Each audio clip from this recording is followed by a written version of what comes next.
Hi guys! Welcome again sa aking YouTube channel. So, for today's video guys, isi-share ko sa inyo sobrang hindi ko alam na alam niyo ba guys, may nawala akong 500 HKD. Hindi ko talaga alam guys, kasi ganito kasi yung nangyari. Sa sasakyan kami, hinatid kasi kami ni sir sa sa school. E di nung pauwi na, sa sasakyan pa rin kami. Tapos binigay sa akin ni sir yung 500 kasi nga mamamalengke ako, may bibilhin ako. Tapos ang ginawa ko, dito ko yan lagi nilalagay ko yan dito lagi sa sa lagayan ng mga card ko. Ayan. Nagkatid kasi ako ng alaga ko ngayon sa Phoenix class niya. So ayan, kaya nakapag-video na naman ako at saka nakapag-vlog. Ayan, nilagay ko yun dito guys. Tapos pagdating namin sa school kasi, nilagay ko sa bag kasi usually talaga ang ginagawa ko, sinusuot ko to. Nung time na yon, hindi ko talaga siya sinuot. Nilagay ko sa bag, sa loob ng bag, pati cellphone ko sa loob ng bag. Hindi ko talaga siya nilagay. Hindi ko siya sinuot ng ganito. Kasi lagi ko siyang sinusuot to everyday ng ganito. Tapos hindi siya nawawala. Tapos nung time na yon, kumuha kasi kami ng mga damit na anong damit, kasi yung ibang damit ng alaga ko, maliit na sa kanya. So sa school nila, merong yung recycle na tinatawag. Tapos nilalagay doon marami doon yung nagdo-donate ng mga damit na hindi na kasya. Tapos pag yung kasya sa iba, yung pupunta ka doon tapos mamimili ka ng damit. Tapos namili kami doon ni ma'am, dalawa lang naman. Tapos yun nga, nilagay namin lahat doon. Tapos pantalon, jacket, nilagay namin doon sa loob ng bag. Yung dala-dala kong bag na eco bag ba. Tapos hindi ko alam, siguro sa kakadukot-dukot ko, baka nga nahulog yun. Nagkataon naman nun na ang tawag dun, nagkataon naman na yung may gumawa doon sa bahay. Yung ginawa niya yung heater namin kasi pinagawa ni sir. Di may pumunta doon na lalaki, gumawa doon sa heater. Tapos yung CR kasi noon katapat ng kwarto namin. Tapos doon ko nilagay itong card holder na to. Tapos nakikita talaga yung pera dito sa loob. As in nakikita 500. Dito ko siya inipit Tapos ang nangyari, imposible na mahulog talaga siya kasi pag ginanon mo siya, ginamit ko to nung papasok na ako ng saka ko siya kinuha sa loob ng bag. Nung papasok na ako sa building namin. So kinuha ko to tapos ginanon ko. Iniisip ko talaga kung paano dapat pag nahulog ng pera, dapat mas mauuna mahulog yung dalawang card na to kasi mas madulas to. Yung pera hindi naman yun madulas, kaya hindi yun mahuhulog. Kaya sabi ko talaga, nagtataka talaga ako, paano nawala? Kasi, di nung umalis na yung gumagawa, hindi ko kasi siya binantayan. Ang ginawa ko kasi,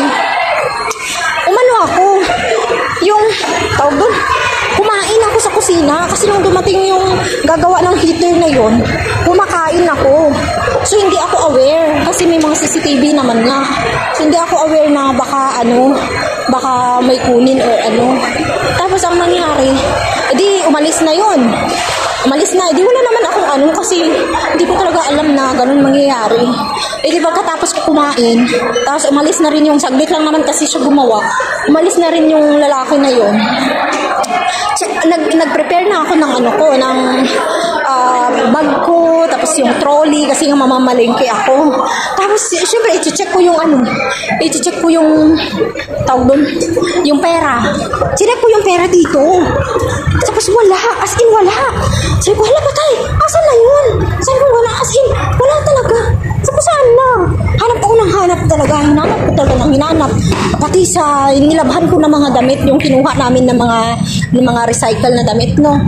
Na bagong kuha namin sa school kasi nilabhan ko. Diyos ko, hininto ko talaga yung labahin ko. Inoff ko. Yung pinos ko muna, tapos inisa-isa kong kinuha doon sa washing. Inisa-isa ko.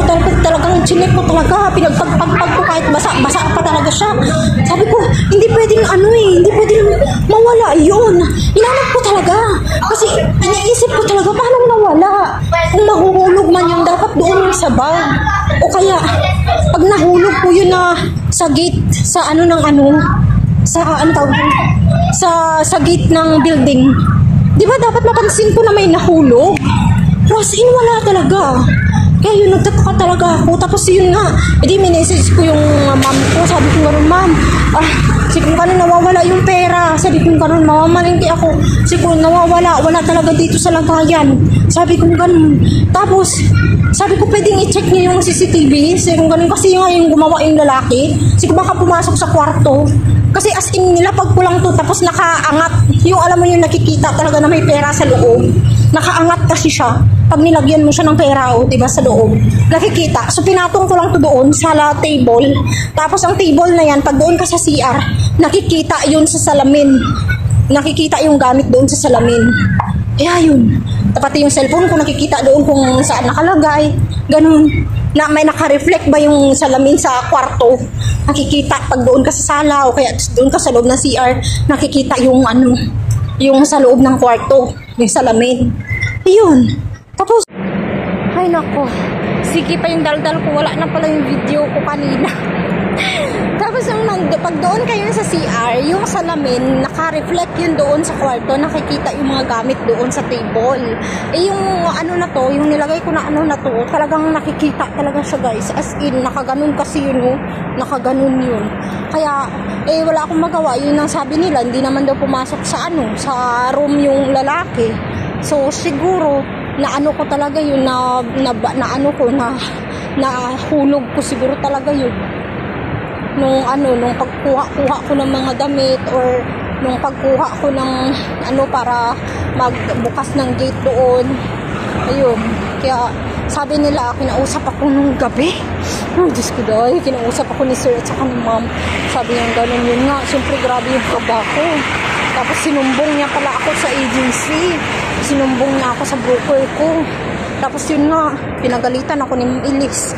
Binriefing ako, daming sinabi, daming voice over na naman, sabi ganun, dapat aware daw ako next time na pag ganun, dapat ako, bantayan ko talaga, sabi yung ganun, wag mo sayangin yung mabait mong employer, sabi ganun, sabi ko, sorry mom, ganyan, sabi niya, hindi to Pilipinas ha, na pag kumain ka, na kailangan kain ka dyan, sabi niya, hindi wala nga pakialam sa may tao sa loob, sabi niya ganun, mali ko naman talaga kasi, alam ko naman na mali ko kasi talagang kumain talaga ako.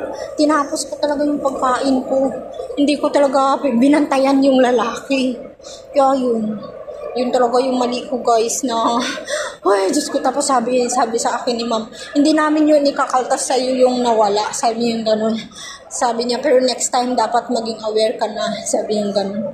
At saka, halimbawa, sabi niya ganun, sa susunod, pag sabihin ganun, bawa pag may nabasag ka dito or ganun.